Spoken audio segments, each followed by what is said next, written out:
Hello, I'm Andrew Thomas Price and welcome to the Bushcraft and Survival Skills series.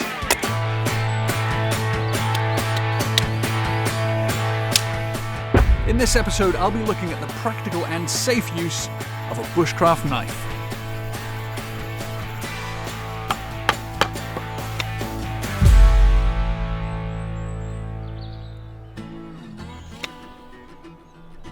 When it comes to bushcraft, one of the things that we often discuss, perhaps more than we should, is what makes the perfect bushcraft knife. Now, I've used all sorts of different knives, and I'm going to show you today one of the knives that I use, and also some of the safe techniques that I like to employ when I'm making things in the woods. So first of all, what makes a good bushcraft knife? So it doesn't have to be a huge blade. A lot of people think that it needs to be a big Rambo knife. That's not the case at all. You're far better off having a 4-inch blade. That works really well. And I always favour carbon steel over stainless unless I'm near the sea. So a carbon steel knife is very easy to sharpen. One of the features we like to think about is the edge profile. Now that is the angle at which the edge is formed. Now you can see here we have a change of angle from the flat part of the blade all the way to the cutting edge. It's quite wide, it's probably about 6mm or something like that. And this is what we call a Scandi grind. Now it's very flat, it works extremely well as a woodworking tool. You can use it for all sorts of different things, but it does have an extremely fine edge, which means that if you're butchering a deer, for instance, and you touch bone, it can often chip the blade. So your bushcraft knife is normally a fixed blade knife. It means it doesn't fold. Folding knives also have their place. Another feature that I like to talk about is the tang. The tang on a bushcraft knife is the metal that continues from the blade into the handle. Now on some knives it's a partial tang, and even some very good knives don't have a full tang, and it only comes to about 2/3 of the way through. Very, very poor knives often have almost no tang at all. The knife that I'm using at the moment has what we call a full tang, and that means that the metal, the steel of the blade, continues all the way through. One of the things that we should consider is the material that the handle is made from. We call these the scales if they're riveted on from both sides like this. Sometimes they're molded on a single piece of plastic or other material. As far as I'm concerned, as long as it feels good in the hand, feels comfortable, it's a good handle. So you've bought your shiny new knife and you're very proud of it. But before you use it, let's look at some of the safety factors that we need to consider. Now the first thing we'll talk about are safe working distances. Now that means not being close to any other person while you're using a knife. So I always generally consider that to be 2 arm lengths away from anyone else while I'm using a knife. Now that means if I get a little bit carried away and preoccupied, there's no way I can hit any other person with my knife while I'm carving. Now the other thing we need to consider is when you're not using your knife, where do you put it? Now the only safe place for a knife to be when it's not in use is in its sheath or case. When your knife is in there, that's the safest place for it. What you don't want is a flimsy case that if you should fall on the knife while you're walking through the woods, it will come through and injure you. So a good solid leather or plastic sheath is essential. Now, when I'm using my knife, it's in my hand. When I'm not using my knife, it's in its sheath. It's never stuck in a tree, in a log, on the floor, in the ground, anywhere else. Now, the other thing we'll talk about is your body positioning. So we've already established how to keep other people safe. So we've got our safe working distances. But what about ourselves? Now, if I'm in a standing position like this, I have a lovely clear area in front of me, so I can work in this area, no problems at all. Now, the difference comes if I sit down. All of a sudden I've managed to create a problem. So my legs are now within the area that I was working. So instead of working in this area, which is where your femoral artery runs down both legs, we're going to avoid that simply by leaning forwards. So I'm now working in a clear area, no problems at all. And by resting on my knees, it's actually quite a comfortable position to be in. Always be aware of your surroundings. So if you're working with a group of other people, you need to be aware of where they are at all times. Use your peripheral vision and maintain your consciousness of where everyone is when you're using that knife. So all of these things help to prevent accidents. Let's move on to knife technique. Now there are a lot of different things we can use a knife for, but I'm just going to look at the basic ones now.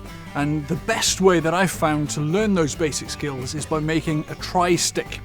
So what I'm going to do, put a point at one end and I'll round the other end off. In between, I'll be making a series of different notches.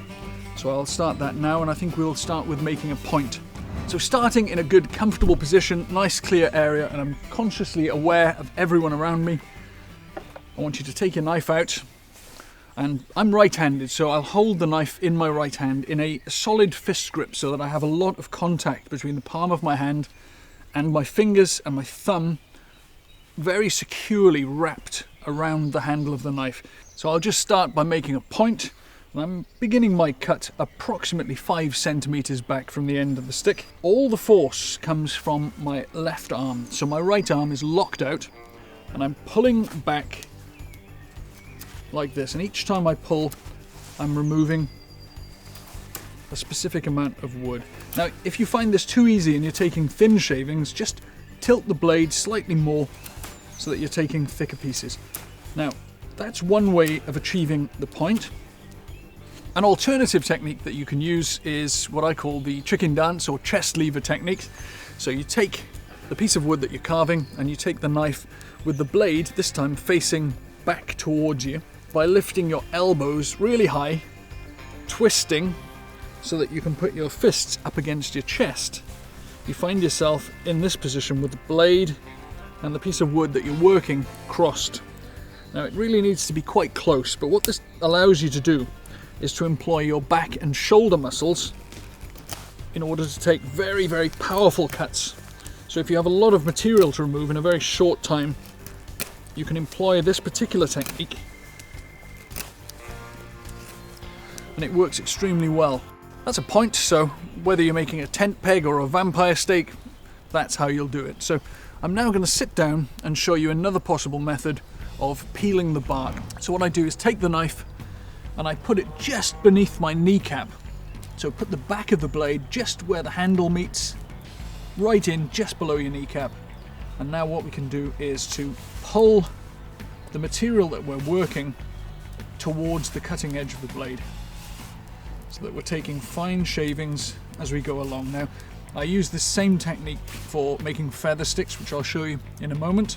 The next thing I'm going to do is flip everything around and I'll do a different technique in order to round the top off. Now for this technique, I'll put my thumb on the back of the blade, and now putting the work between my arm and my body, I'm now using both thumbs and pushing, and it's almost a pivoting motion on my left thumb to flick away material. So as I work my way around,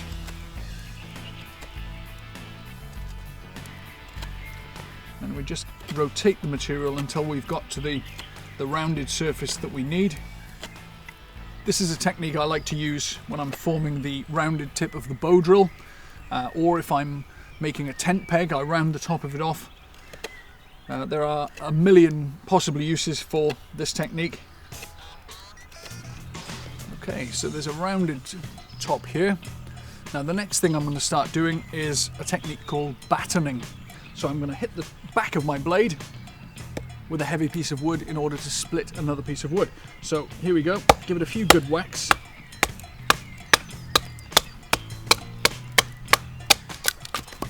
There we go, so I've split that down. Now I've got some lovely dry wood on the inside here which we can use for making feather sticks, so I'll show you how to do that. I'll return back to my seated position, and I'm going to remove the outer bark to start with. So I'll just shave that off using the knee draw technique. The idea behind feather sticks is that if you're in a wood that's been rained on for months and months like this one, all the material that you find on the floor is very likely to be damp. So what we're looking for is some dead standing, and the material that we have on the inside should be bone dry and perfect for making feather sticks. So I'll get started with that now. Exactly the same technique for shaving the bark off, but I'm just going to make very, very controlled cuts. The first few generally do fall off, but try and stop just before you get to the end. I'll generally make 4 or 5 feather sticks before I start trying to light the fire, and they are very, very effective and almost guaranteed to get your fire going. And they do look very pretty, and something very similar was sold by gypsies travelling door to door, and they were known as gypsy flowers, often dyed different colours just to brighten up people's homes. So a wonderful ancient tradition that we can continue in our bushcraft practice here. There we go. So that's one completed feather stick. So if you can imagine, 4 or more of those is a guaranteed way to get a fire going, no matter what the conditions. So that is a feather stick. Notches have a lot of different uses. You can make all sorts of different things. You can join pieces of wood together. The other thing you can use them for is to make triggers for traps, pot hangers, all manner of things. So learning how to make good, neat notches is well worth perfecting. So I've got my piece of wood here, and I'm going to just put my knife at about a point around here and give it a few good whacks with a stick. Good heavy log is ideal for that. So I've cut at right angles into the wood, and now using a different technique, so I'm putting my thumb on the back of the blade here and pushing with both thumbs up towards that stopper cut. I can remove material very accurately. So this particular notch, flat notch, will be ideal for making trigger traps, pot hangers, all sorts of different things. And we're going to cut about halfway into the wood. So we're almost there now.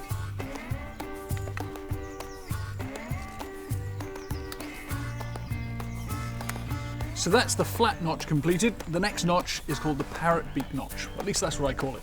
So to make a parrot beak notch, what we'll do is make 2 cuts using the battening technique into the wood. So I'm going to give it a few good smacks here.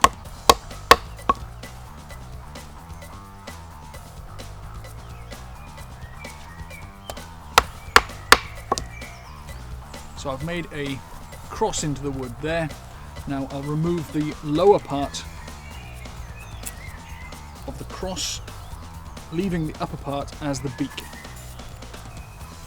This is where you really value having a very sharp knife, because if you try doing this with a blunt knife, you just end up making a real mess of it. And of course a blunt knife is far more dangerous than a sharp knife, which is why in a future episode of the series I'll be looking at knife sharpening. So that's a really important safety factor, and also very important for the versatility of a knife. And there we have the completed parrot beak notch. So the next notch I'm going to make is a square notch. So I'm going to cut in 2 different ends.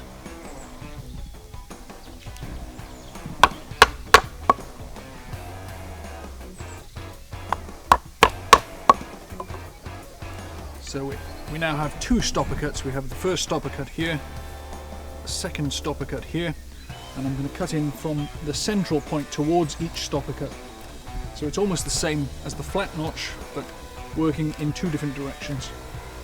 Now this is a particularly good notch if you're planning to join 2 pieces of wood. So if you're building a shelter or any kind of frame, you can make a notch on 2 pieces of wood, join them together, try and get the size as close as possible as you can, and then by square lashing you make a very, very solid attachment point. So I've made my cuts one way. I'm now going to turn it around and go the other way. So I'm really forcing the blade. It's a very sharp blade, so it doesn't require too much effort, but I'm pushing with both thumbs towards the stopper cut. So I'm creating this nice square notch here. Now we have 3 notches here, but there must be dozens of different notches, all have different purposes, and these 3 should get you started. Maybe in a few years' time, when you've got the hang of all of these, you can teach me a few new ones as well. So I hope you've enjoyed the video as much as I've enjoyed making it, and if you have, please like and subscribe, and we'll see you next time.